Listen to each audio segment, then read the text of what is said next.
What defines a generation? Climate justice! Right now! Is it just about the year you were born?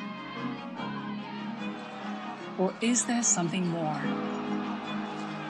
We may have lived through different decades, different circumstances, different countries, but we all share in the global, everyday push for our rights, for justice, for a world that is equal. Perhaps what defines our generation isn't our age or our background, but the line in the sand that we have drawn. We take to the streets to speak out against discrimination, and we work tirelessly behind the scenes. We stand up for peace. We are fed up with the war and economic justice. We start with a statement and watch it become a movement. We have come a long way, but the fight isn't over, and our rights are still under assault. It is time to take action. Let us be the wake-up call the world needs. The eyes of all future generations are upon you. Be the first, the youngest, the best, and then make sure no one is left behind. When someone tries to silence you, raise up your voice. Let us wage a global struggle. Change everything, or change just one thing. As long as you do something, whether you're new to changing the world or have been in the fight for a long time. Each knows exactly why we are here. We are all together, united for gender equality. And the future we create for women and girls is up to all of us. Excellencies, distinguished young guests, dear women and men, girls and boys present in this room. I wish you all the best for International Women's Day on Sunday. Gender inequality is the overwhelming injustice of our age and the biggest human rights challenge we face. I've said it before and I will say it again. Gender equality is a question of power. Men have used and abused power to control women and prevent them from achieving their potential for millennia. Deep-rooted patriarchy and misogyny have created a yawning gender power gap in our economies, our political systems, our corporations, our societies, and our culture. Women are still very frequently denied a voice, with their opinions ignored and their experience discounted. And in recent months, there have been plenty of examples. High-profile peace agreements have been signed without any women at the table. Emergency healthcare meetings on the new coronavirus were convened with few or no women. But women need peace and contribute to peace just as much as men, and maybe more. And women are vulnerable to illness as men, and they make up the majority of the healthcare workforce. There is no justification for women's continued exclusion. Dear friends, in recent years, I've seen a change. Women have had enough. They are protesting against femicide, the killing of women, in the streets. They are on strike for equal pay and conditions, and they are calling out powerful men for violence and abuse. Young women are redefining what power looks like. They are creating new inclusive forms of leadership that unite people across borders and around common goals. And I welcome some of these young leaders here today. Thank you for your activism and your advocacy. And please keep up the pressure. Please hold the world to account. We need your passion and conviction as we face a whole range of global challenges, from climate change to conflict. Generation equality cannot be generation gradual improvement or generation incremental change.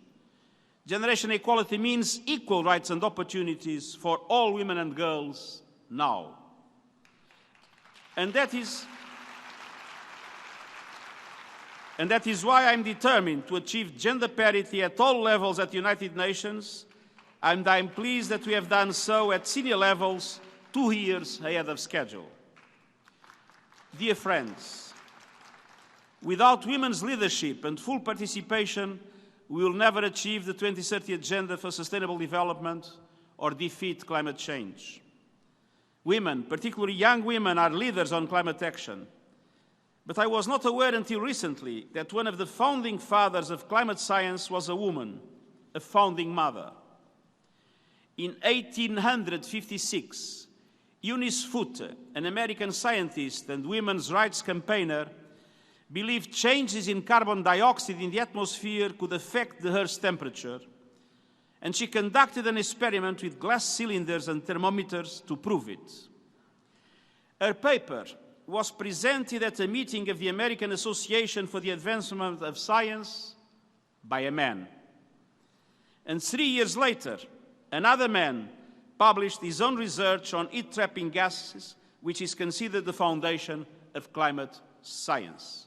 It started with a woman, but it was covered. Gender equality means finding and honoring women whose achievements were erased and ignored in their own time. Women like Eunice Foote, women like Katherine Johnson and their colleagues who worked for NASA on the Apollo moon landings, whose story was told in the book and film Hidden Figures. Women like Tu Youyou, who turned to traditional Chinese medicine to look for a cure for malaria in the 70s. Her discoveries saved millions of lives around the world and were finally recognized with the Nobel Prize in 2015. Women's stories matter, and representation matters. As Simone de Beauvoir said, and I quote, "Representation of the world, like the world itself, is the work of men. They describe it from their own point of view, which they confuse with the absolute truth." End of quote. Dear friends, when I was a child in many places, women were legally dependent on their husbands. They could not open a bank account or own property in their own name, and they were completely excluded from all positions of power. The change we have seen in my lifetime shows that progress is real and possible. But it has also led to a pushback. 25 years after the Beijing conference, progress on women's rights has stalled and even reversed. Some countries have rolled back laws that protect women from violence. Others are reducing civic space. Still others are pursuing economic and immigration policies that indirectly discriminate against women. Women's autonomy, including full access to sexual and reproductive rights, health and rights, is far from universal. Bias against gender equality is growing in some countries. And the first Gender Social Norm Index, published this week by the United Nations Development Programme, found that almost 90% of people, including women, interviews across 75 countries have at least one clear bias against gender equality in areas such as politics, economics, education, intimate partner violence, and women's reproductive rights. End of quote. Almost 30% of people in the world think today that it is acceptable for a man to beat his partner. We must push back against the pushback. We cannot give way. We refuse to lose the ground we have won. It is more important than ever for men to stand up for women's rights and gender equality. That is why I am a proud feminist, and why I am personally committed to increasing support for women's rights across the board at the United Nations. In the next 2 years, I'll do everything in my power to make sure women are represented in all decision-making at the United Nations, including in peace processes. Only through the equal participation of women can we benefit from the intelligence, the experience, and the insights of all of humanity. Thank you. Your Excellency, Antonio Guterres, the Prime Minister of Finland, the Executive Director of UN Women, distinguished ladies and gentlemen, Next generation women leaders, happy International Women's Day.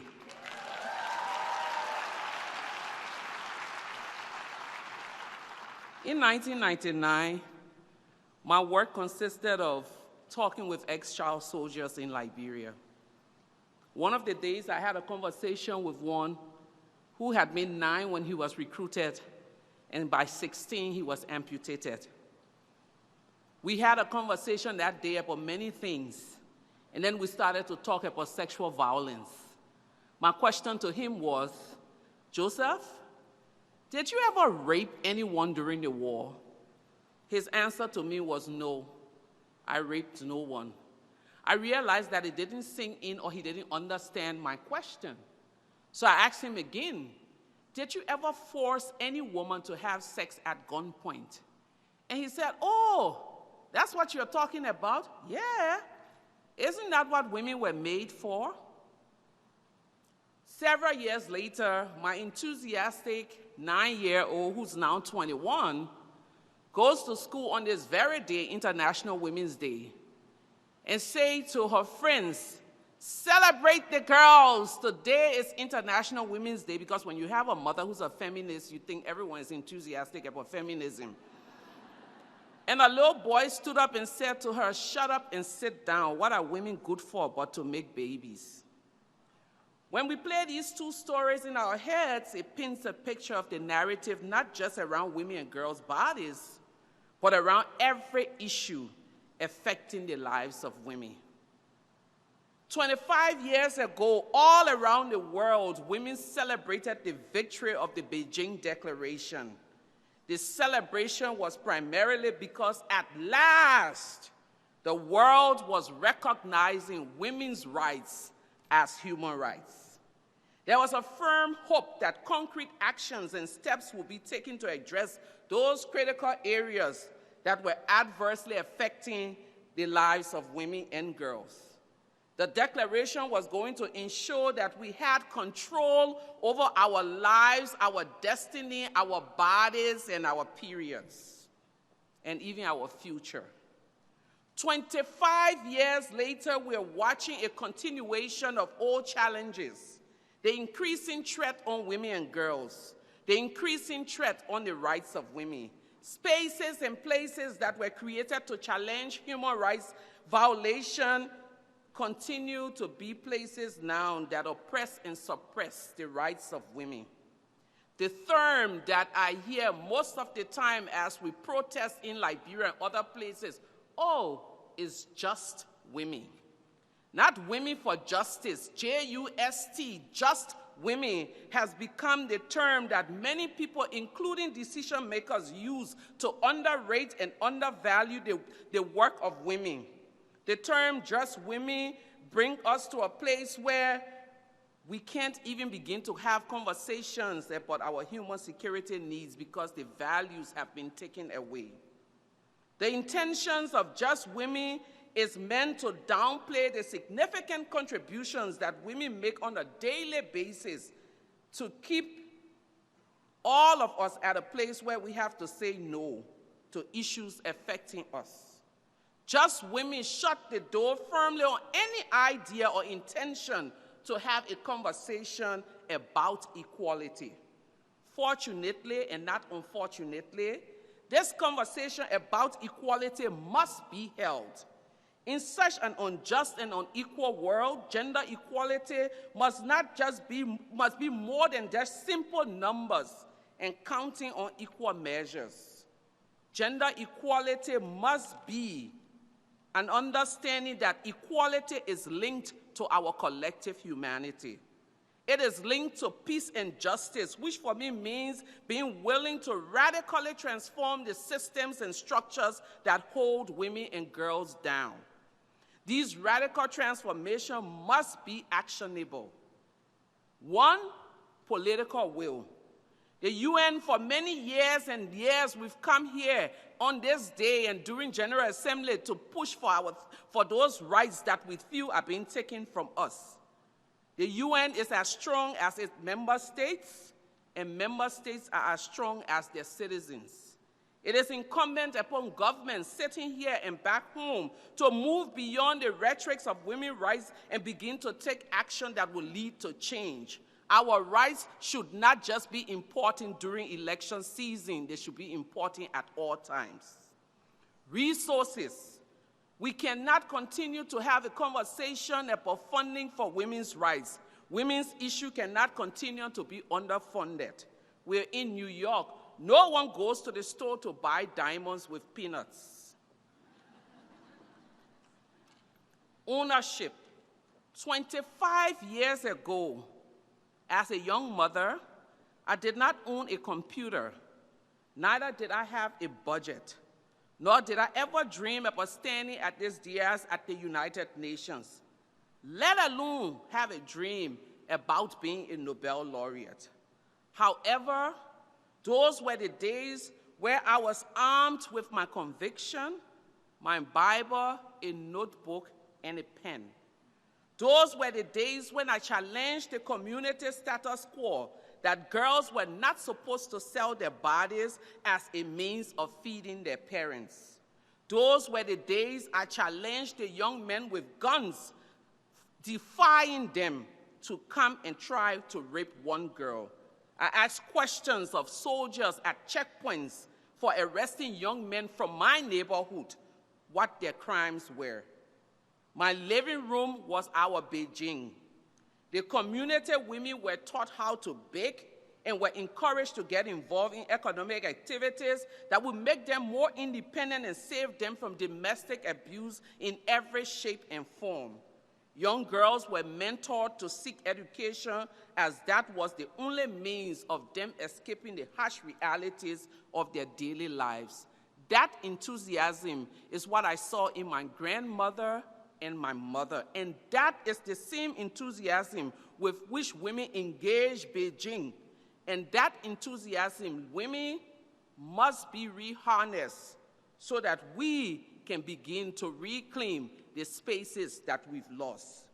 It's time for us to own our issues. We must own our agenda. We must own our narrative. We must bring along the next generation of women. The struggle for equality is a long way ahead, but with young women on our side, we can surely win. I am gender equality. I am generation equality. Who are you?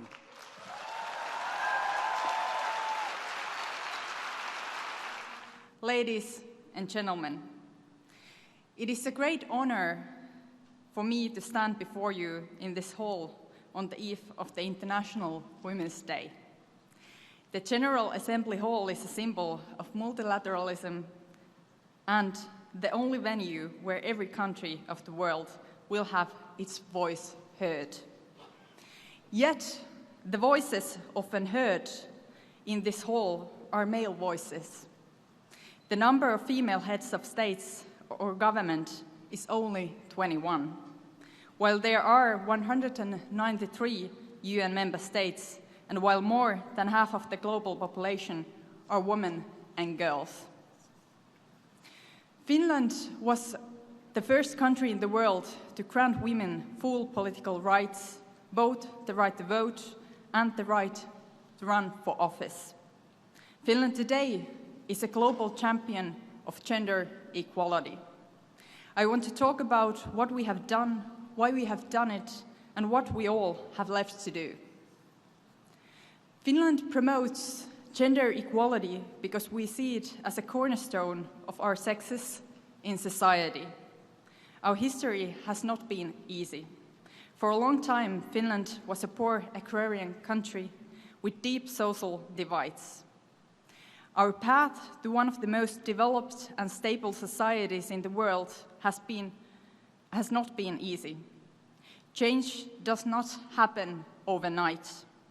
We had to harness the resources of the whole society because we simply could not afford to disregard half of the population. Social innovations in particular have made it possible for many people to combine their various needs and responsibilities. Finnish maternity and child health clinics, paid parental leave, and publicly funded quality childcare continue to play a significant role in advancing gender equality. Kelele, kelele. Yes, kelele, kelele. Kelele, kelele. Kelele, kelele. Ba, Jenny Logun Odure. Ba, Jere, ba, o. Ah, ba, Jenny Logun Odure. Aye, baba, go, Jule. Ah, ba, Jenny Logun Odure. Baba, Jere, baba, o. Ah, ba, Jenny Logun Odure. Aye, baba, go, Jule. Give me my son.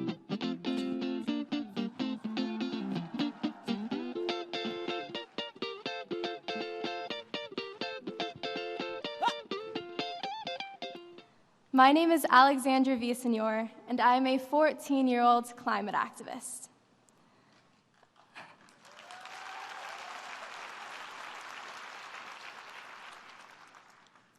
Over a year ago, on Friday, December 14th of 2018, I went on school strike for the climate right outside this very building. And as of today, I've been on climate strike for 65 Fridays, in solidarity with Greta Thunberg and the Fridays for Future movement. One thing that I think would be great to see more adults doing is give your vote to your young person. For the upcoming elections this year, my parents will be giving me their vote so I can make my voice heard, because this is now the decade for action. And so see how you can use your vote for the future generations. As a disabled woman in the high fashion industry, that can be a very tough road to navigate. I realized that me being the Black trans disabled model is not who I am, it's what I am. Who I am is Aaron Phillip, and I want people to know me for who I am.